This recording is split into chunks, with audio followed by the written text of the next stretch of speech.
Vocês viram que no mesmo contexto em que Deus mudou o nome de Jacó para Israel, ele associou com os gentios. Jacó, o teu nome não vai ser mais Jacó. Israel será o teu nome. E multidão de nações, gentios, procederão de ti e reis vão sair de ti. A mesma promessa que Deus fez para Abraão em Gênesis 17. Em Gênesis 17, verso 4, Deus prometeu para Abraão o seguinte. Deus falou, Abraão, essa vai ser a minha aliança contigo. Por pai de muitas nações eu te constituí. E Abraão não vai ser mais o teu nome. Abraão vai ser o teu nome. Porque por pai de muitas nações eu te coloquei. Aí é o que Paulo fala, Deus chamou à existência as coisas que ainda não existiam. Em Gênesis 12, Deus falou para Abraão, Abraão, uma nação e uma multidão de nações sairão de ti. Uma nação é Israel. Abraão, Isaac e Jacó, 12 tribos. Uma nação. Mas uma multidão de nações, aí Deus já estava com todo aquele plano na mente, né, que executaria no futuro. Uma multidão de nações saindo de Abraão e de Jacó. E é o que Deus confirma em Gênesis 17. Você vai ser pai de multidão de nações. Qual é esse plano que Deus vai traçar? Em Gênesis 28, Deus não falou que de Jacó iria sair multidão de nações? Porque de Jacó iria sair as 12 tribos. As 12 tribos no futuro iria se dividir em 2 casas de Israel pela vontade do próprio Deus. Casa de Judá ia ficar casada com Deus. A casa de Israel iria ser jogada nas nações. Deus iria falar, vocês não são mais meu povo. Eu não sou mais o Deus de vocês. Vocês não são mais amadas. Eu não vou ter mais misericórdia de vocês. E no mesmo momento, Deus promete chamar eles de volta no futuro. E quando Deus chamasse eles de volta, aí entra os gentios para fazerem parte de Israel e Abraão ser posto por pai de multidão de nações. E essa descendência de Abraão se espalhar pelos 4 cantos da terra, que são os 7 olhos do Senhor, espalhado pelos 4 cantos da terra, e bendizer as famílias da terra. Porque a promessa de bendizer as famílias da terra está na descendência de Abraão, na descendência de Jacó. A mesma descendência que vai abençoar as famílias da terra é a mesma que vai se espalhar. Primeiro Deus fala, vai se espalhar. Depois Deus fala, vocês vão bendizer as famílias da terra. É Cristo em nós. Verso 4, contextualizando. Quanto a mim, será contigo a minha aliança. Será pai de numerosas nações. Abrão já não será o teu nome, e sim Abraão, porque por pai de muitas nações eu te constituí. Te farei fecundo extraordinariamente. A palavra fecundo, no hebraico, é a mesma palavra usada para Efraim. Reis procederão de ti. Isso não está em Gênesis 35?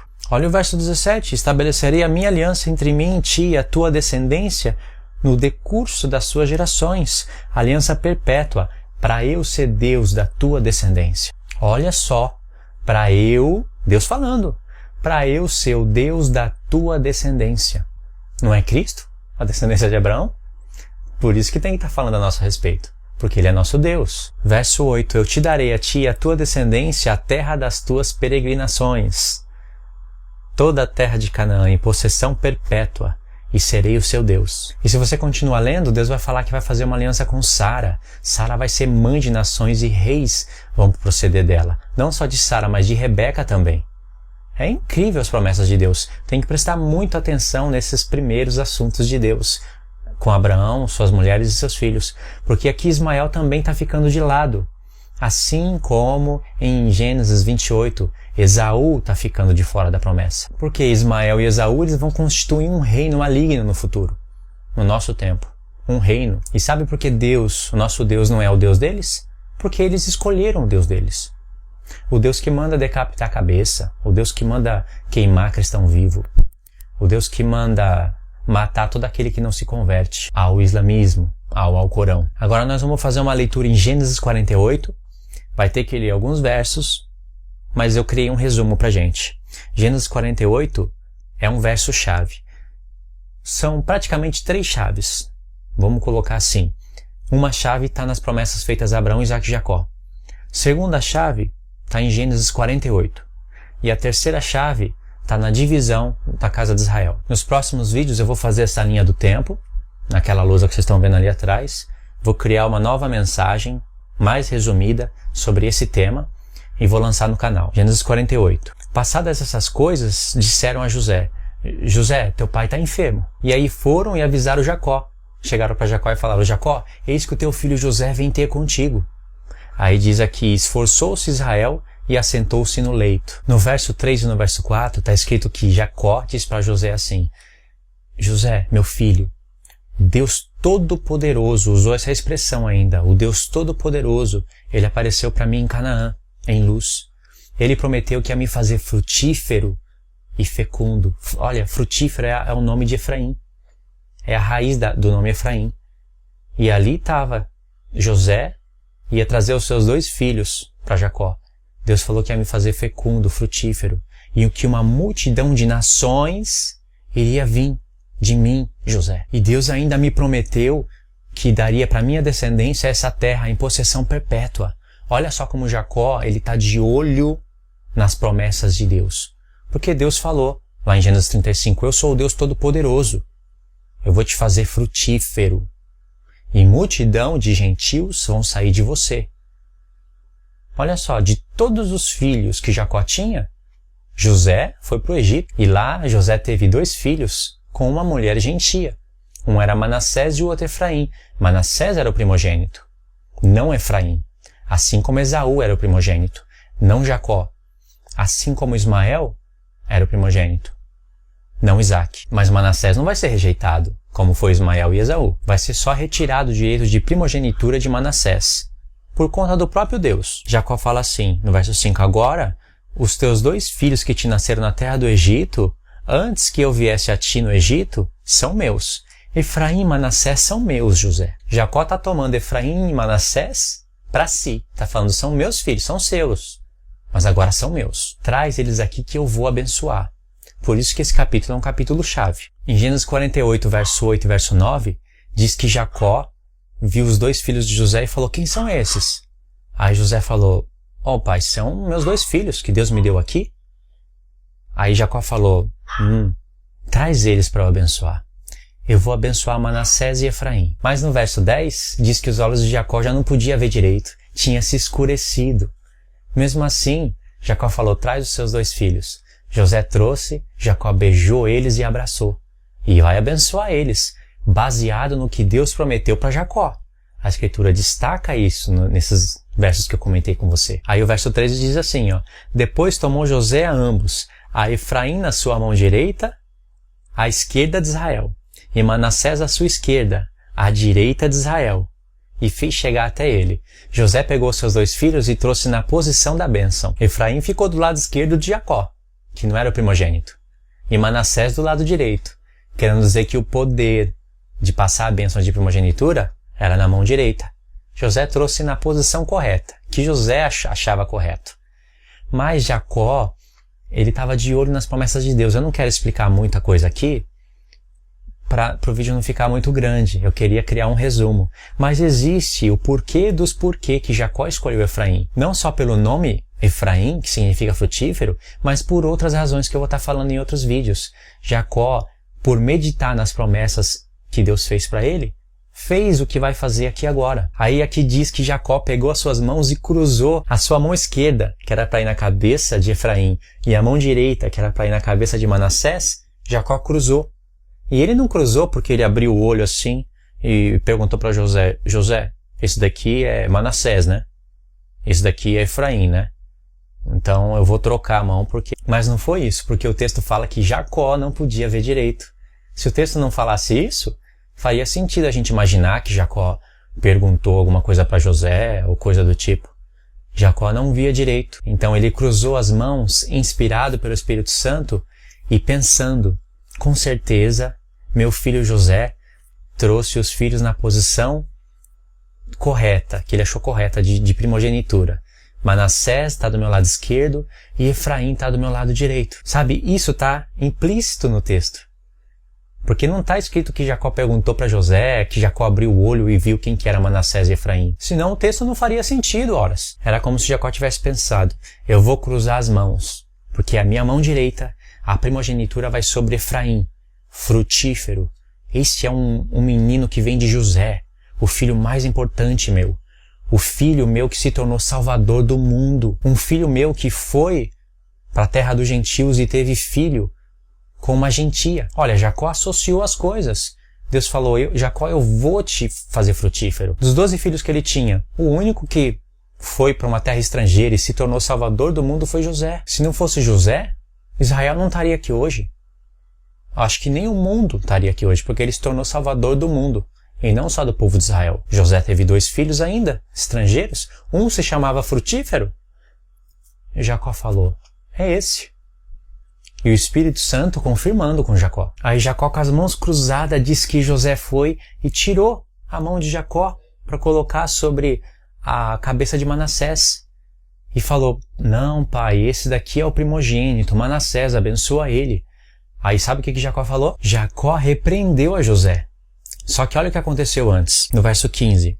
E abençoou a José dizendo, o primeiro filho a ser abençoado foi José, porque em Gênesis 49, Jacó vai abençoar os seus filhos, mas em Gênesis 48, Jacó já havia abençoado José, e essa bênção passou para Manassés e Efraim, e a bênção da primogenitura passou para Efraim. E isso tem tudo a ver com as promessas feitas a Abraão, Isaque e Jacó. Abraão vai ser frutífero, vai sair multidão de nações de Abraão, de Jacó também. Aí disse, abençoou José dizendo, o Deus em cuja presença andaram os meus pais Abraão e Isaque, o Deus que me sustentou durante a minha vida até esse dia, o anjo que me livrou de todo mal, abençoe esses rapazes, seja neles chamado o meu nome, o nome dos meus pais Abraão e Isaque, e cresçam em multidão de peixes no meio da terra.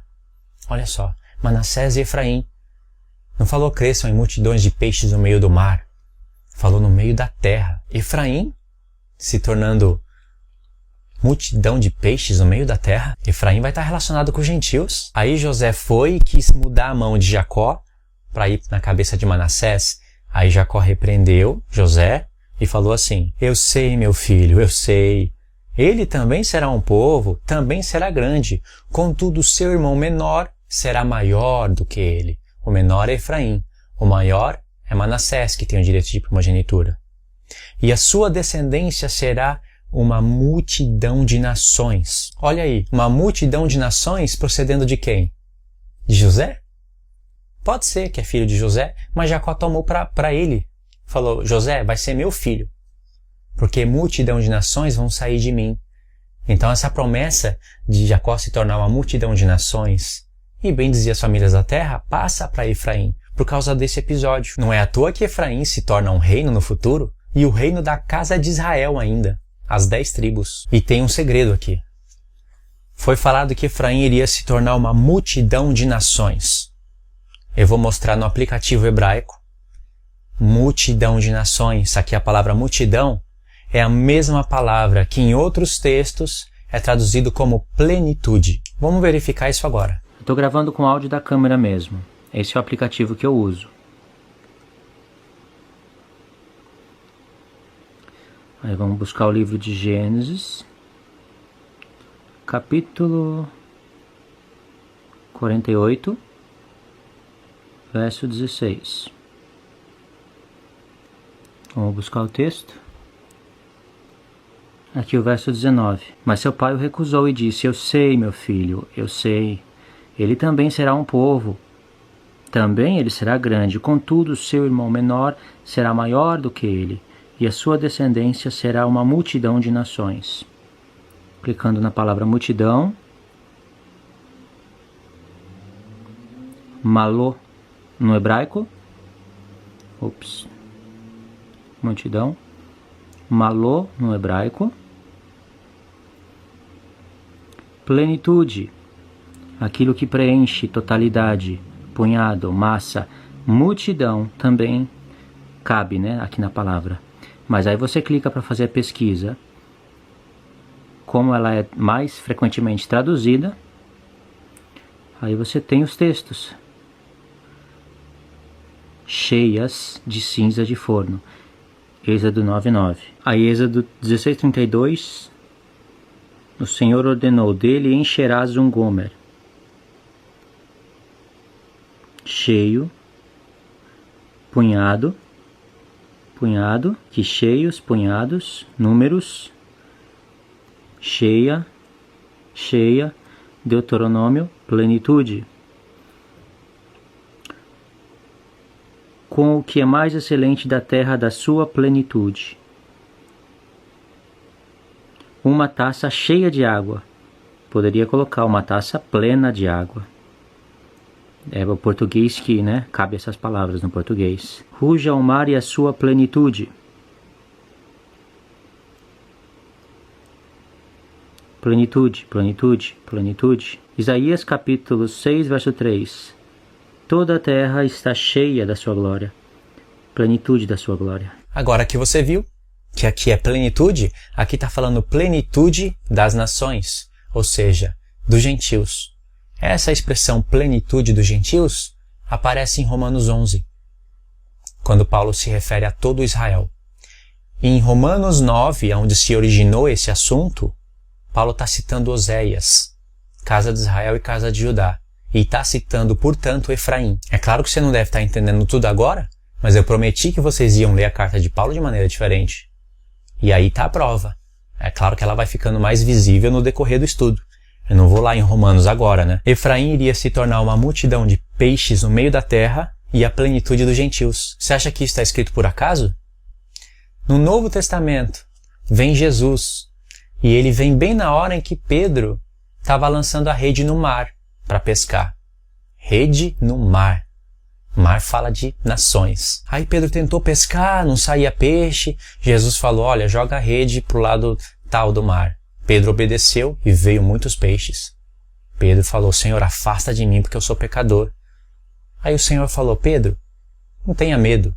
A partir de hoje eu vou fazer de você pescadores de homens. Associou homens com peixe, rede com evangelho, mar com nações. O cenário era propício para Jesus revelar. Era como se Jesus estivesse falando para Pedro, você vai se tornar pescadores de homens no meio da terra.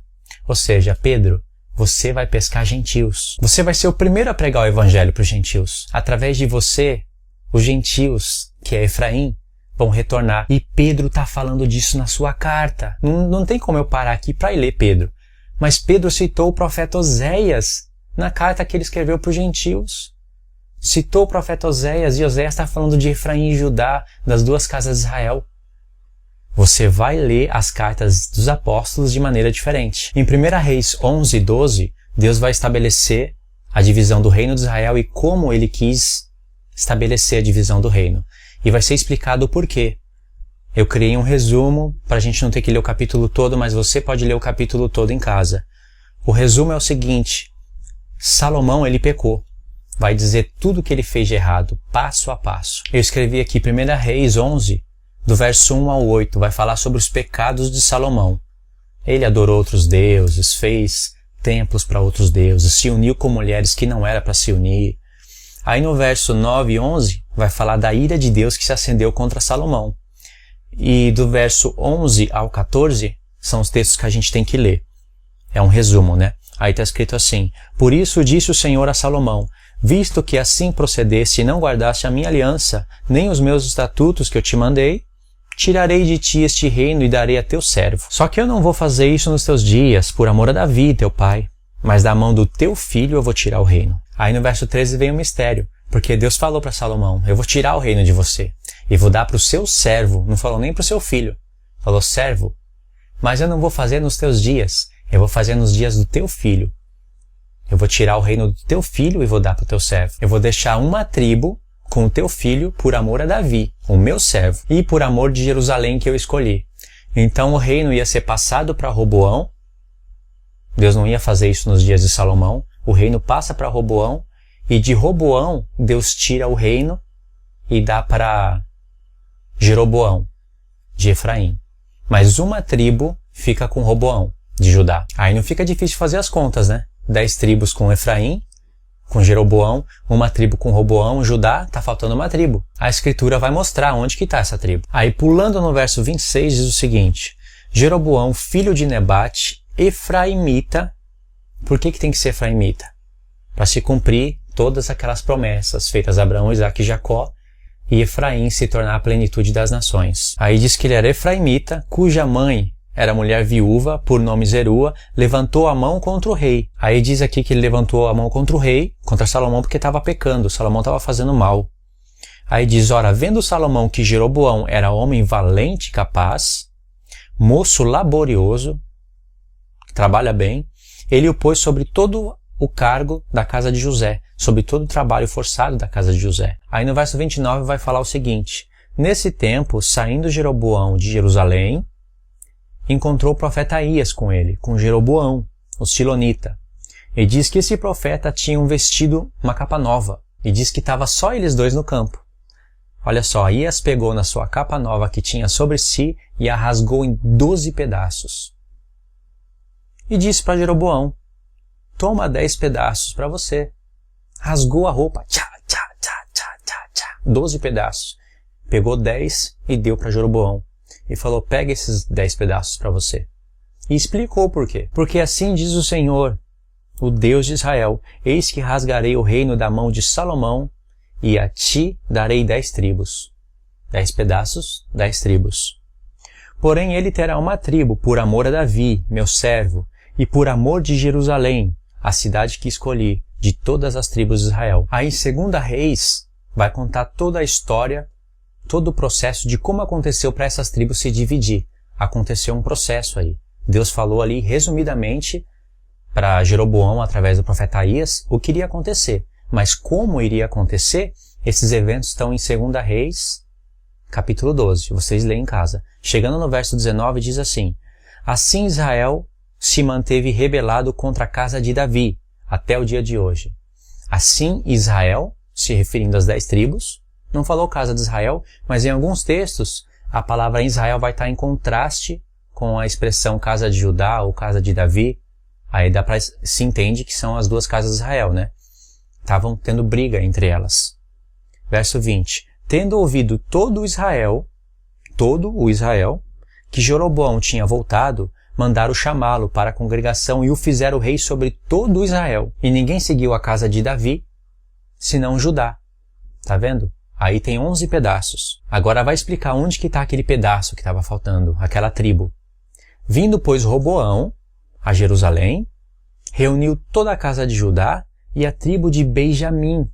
Aí está Benjamim, se unindo com a casa de Judá, e vão se tornar um reino.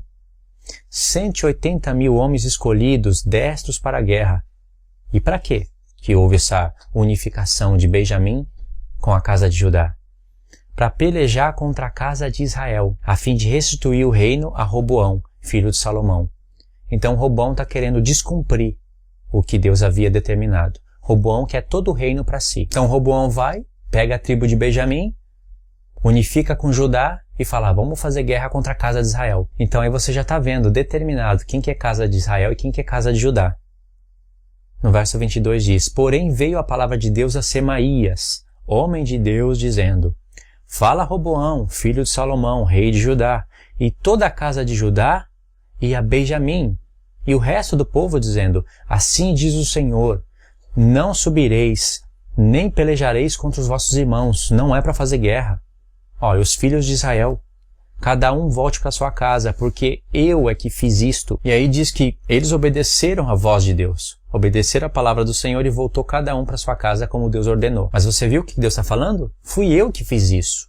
Isso o quê? Eu que dividi o reino, eu que determinei quem vai ficar com quem. Quantas tribos vão ficar para quem? O próximo episódio dessa história vai estar em Oséias. É ali que vai estar dando continuação ao que vai acontecer aqui. Fala disso em outros profetas. Claro, cada peça, Deus deixou cada peça espalhada pelos profetas, Ezequiel, Jeremias. Mas o profeta Oséias é o profeta que Deus deixou com mais claro a definição do que vai acontecer com essas duas casas. Resumindo, casa de Judá vão ser os judeus, casa de Israel vão ser os gentios. Casa de Judá vai ter Judá como cabeça das duas tribos. E casa de Israel vai ter Efraim como cabeça das 10 tribos. Deus vai rejeitar a casa de Israel e no mesmo momento da rejeição, e existe um porquê, do porquê Deus rejeitou, do porquê Deus vai chamar de volta.